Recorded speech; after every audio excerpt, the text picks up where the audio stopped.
We have another community room on the second floor we refer to as our Weaver room.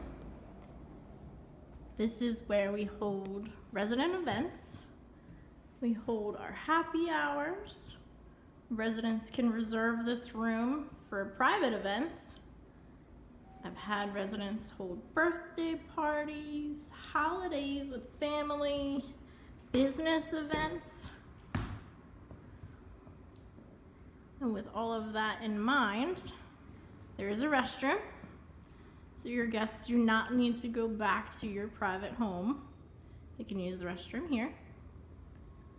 A lot of residents will hang out, watch TV, work from home here, use the Wi-Fi, play pool.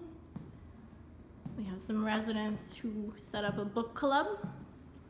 We have a generous donation of books. Can be used by any of our residents.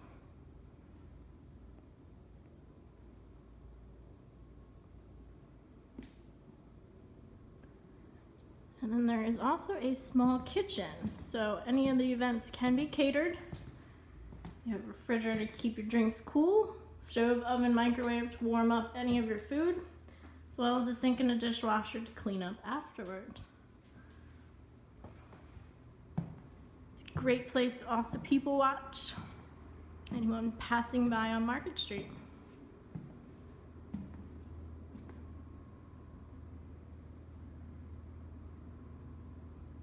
Again, this is our Weaver room.